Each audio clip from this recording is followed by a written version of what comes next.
Kayamkulam police sub division പരിധിയിലെ residence association ഭാരവാഹികളെ ഉൾപ്പെടുത്തി കായംകുളം ഡിവൈഎസ്പിയുടെ നേതൃത്വത്തിൽ യോഗം നടത്തി. വർദ്ധിച്ചുവരുന്ന മോഷണങ്ങൾ തടയുന്നതിലേക്ക് നടത്തേണ്ട പ്രവർത്തനങ്ങളെപ്പറ്റി വിശദമായ ചർച്ച നടത്തുകയും അസോസിയേഷൻ ഭാരവാഹികൾ ഉന്നയിച്ച അഭിപ്രായങ്ങളെ ഏകീകരിച്ച് തീരുമാനങ്ങൾ കൈക്കൊള്ളുകയും ചെയ്തു. കായംകുളം പോലീസ് സബ് ഡിവിഷൻ പരിധിയിലെ റെസിഡൻസ് അസോസിയേഷൻ ഭാരവാഹികളുമായി കായംകുളം ഡിവൈഎസ്പിയുടെ നേതൃത്വത്തിൽ സുപ്രധാന യോഗം ചേർന്നു. വർദ്ധിച്ചു വരുന്ന മോഷണങ്ങൾ തടയുന്നതിന് വേണ്ട പ്രവർത്തനങ്ങളെക്കുറിച്ച് യോഗത്തിൽ ചർച്ച നടത്തി. അസോസിയേഷൻ ഭാരവാഹികൾ ഉന്നയിച്ച അഭിപ്രായങ്ങളെ ഏകീകരിച്ച് തീരുമാനങ്ങൾ കൈക്കൊള്ളുകയും ചെയ്തു. നമ്മുടെ ഉദ്ദേശം എന്ന് പറയുന്നത് പലയിടത്തും പല പ്രശ്നങ്ങളുണ്ടായി. ഉദാഹരണം ഇപ്പോൾ ഈ കുറുവാ സംഘം എന്ന് പറയുന്ന ഉദ്ദേശിക്കുന്ന ഒരു മോഷണം നമ്മുടെ കരിയിലക്കുളങ്ങര ഉണ്ടായി. അപ്പോൾ തന്നെ അവിടെ ആൾക്കാർ കൂടി. പക്ഷേ നമ്മുടെ ഈ കായംകുളം പ്രദേശത്തിൻ്റെ അത്രയുള്ള റെസിഡൻസ് അസോസിയേഷനുകൾ അവിടെ ഇല്ല. അതിനൊക്കെ മാറ്റം നമ്മുടെ കായംകുളത്തുണ്ട്. പല പ്രദേശങ്ങളിലും നമുക്ക് പെട്രോളിംഗ് പാർട്ടി പോയി ചെയ്യാൻ കഴിഞ്ഞിട്ടുണ്ട്. നമുക്കിനി ഒരു ഉദ്ദേശം എന്ന് പറയുന്നത്, നമ്മളിപ്പം ഈ കായംകുളം അതുപോലെ തന്നെ ഓരോ ദിവസം നൈറ്റ് പോകുന്ന ഓഫീസേഴ്സ് ഉണ്ട്. നൈറ്റ് പോലീസുകാർ ഇപ്പം കായംകുളം പോലീസ് സ്റ്റേഷനിൽ തന്നെ ഒരു SIയും 2 പോലീസുകാർ കാണും. അതിൻ്റെ കൂടെ വേറെ ഒരു 3 പേര് 2 വാഹനങ്ങൾ പെട്രോളിംഗ് കായംകുളം പോലീസ് സ്റ്റേഷൻ അതിർത്തിയിലുണ്ട്. അപ്പോൾ നിങ്ങൾ അവരുമായിട്ട് കമ്മ്യൂണിക്കേറ്റ് ചെയ്യാൻ പറ്റണം. നമ്മളെ റെസിഡൻസ് അസോസിയേഷനുകളുടെ ഏരിയ, ഉദാഹരണം ചിലപ്പോൾ 150 അല്ലെങ്കിൽ 200 അല്ലെങ്കിൽ 300 വീടുകൾ ഉൾപ്പെടുന്ന ഒരു റെസിഡൻസ് അസോസിയേഷൻ ഏരിയയിൽ നമുക്ക് റോഡ് ഫോക്കസ് ചെയ്ത് CCTVകൾ വെക്കുവാനോ, അതായത് ഉള്ളവർ തന്നെ ഒരു റോഡ് ഫോക്കസ് ചെയ്ത് ഒരു ക്യാമറ കൂടെ ഇൻസ്റ്റാൾ ചെയ്യാൻ വേണ്ടിയായിരുന്നു നമ്മൾ അന്ന് ഉദ്ദേശിച്ചിരുന്നത്. കുറച്ച് സ്ഥലങ്ങളിലൊക്കെ അങ്ങനെ ചെയ്ത് കിട്ടി. ആ ഏരിയകളിലൊക്കെ ചെറിയ ചെറിയ കാര്യങ്ങളുണ്ടെങ്കിൽ പോലും നമ്മളെ വിളിച്ചു പറയുമ്പോൾ നമ്മൾ അന്നേരം തന്നെ പോലീസ് അവിടെ ചെല്ലുന്നു. ആ കാര്യമല്ല എങ്കിൽ പോലും മറ്റു കാര്യങ്ങൾ നമുക്ക് അവിടെ നിന്ന് കിട്ടുന്നുണ്ട്. ഉദാഹരണം പൊതുസ്ഥലത്തിരുന്ന് മദ്യപിക്കുന്നത്, മയക്കുമരുന്ന് ഉപയോഗിക്കുന്നത്, ഇതൊക്കെ നമുക്ക് സീക്രട്ടാണ്. ആരാണ്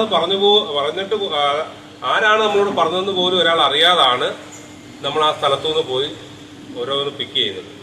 അപ്പോൾ അത് അതിന്റെ ഫലം തന്നെയാണ്. അതൊരു പോസിറ്റീവായിട്ട് തന്നെ കണക്കാക്കുക. മുനിസിപ്പാലിറ്റിക്ക് ഒരു ലെറ്റർ കൂടി തരികയാണെങ്കിൽ അവിടുത്തെ കൗൺസിലിൻ്റെ ആയിട്ട് ഒരു പ്രമേയം പാസ്സാക്കിയിട്ട് നമ്മുടെ ക്യാമറ സ്ഥാപിക്കുന്നതിന് പറയാം. അതെ, അത് സ്ഥാപിക്കുന്നതിന് വേണ്ടി അവിടുത്തെ മുനിസിപ്പാലിറ്റിയിൽ ഒരു പ്രമേയം കൂടി പാസ്സാക്കാം. അവിടെ പോയി കണ്ടു കഴിഞ്ഞാൽ ഒരു മക്കളെയും ഒരു രക്ഷിതാക്കളും പഠിക്കാൻ വിടത്തില്ല. ആ ഒരു അവസ്ഥയാണ് അവിടെ നടക്കുന്നത്. സ്വാഭാവികമായിട്ടും ഈ ഒരു ഫോണിന് അഡിക്റ്റ് ആയിട്ട് ഫിസിക്കൽ റിലേഷനിലേക്ക് പോവുകയാണ്. ഇപ്പോൾ വരുന്ന ഓൾമോസ്റ്റ് കേസുകളും പ്രഗ്നൻസി വരെ എത്തി നിൽക്കുന്ന 16, 17, 12 ഏജുള്ള പല വീടുകളിലെയും നമ്മുടെ മക്കളെ ശ്രദ്ധിക്കാൻ കഴിയുന്നത് അച്ഛന്മാരെയൊക്കെ കൂടുതൽ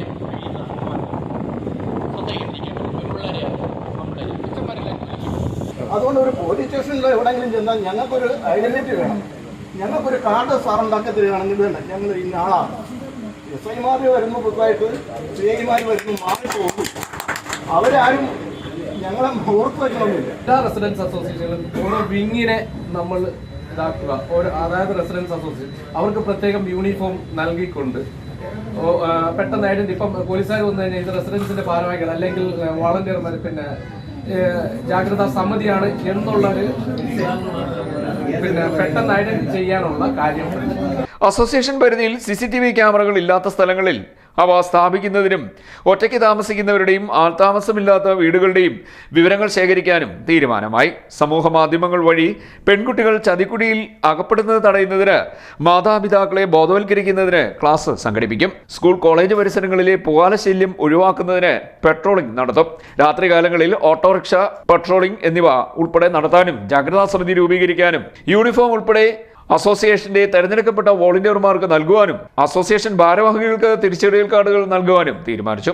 അന്യസംസ്ഥാന തൊഴിലാളികളുടെ മയക്കുമരുന്ന് ഉപയോഗം, മതിയായ തിരിച്ചറിയൽ രേഖകളില്ലാതെ താമസം എന്നിവ തടയുന്നതിന് പരിശോധന നടത്തുവാനും തീരുമാനിച്ചു. കൂടാതെ ഓൺലൈനായുള്ള പണം തട്ടിപ്പിന് ഇരയാകാതിരിക്കുവാൻ വേണ്ട നിർദ്ദേശങ്ങളും നൽകി. കായംകുളം DSP N ബാബുക്കുട്ടൻ അധ്യക്ഷത വഹിച്ച യോഗത്തിൽ Kayamkulam CI Arun Shah, residence association coordination committee ഭാരവാഹികൾ, വിവിധ റെസിഡൻസ് അസോസിയേഷന്റെ ഭാരവാഹികൾ എന്നിവർ പങ്കെടുത്തു. CDNet news, Kayamkulam.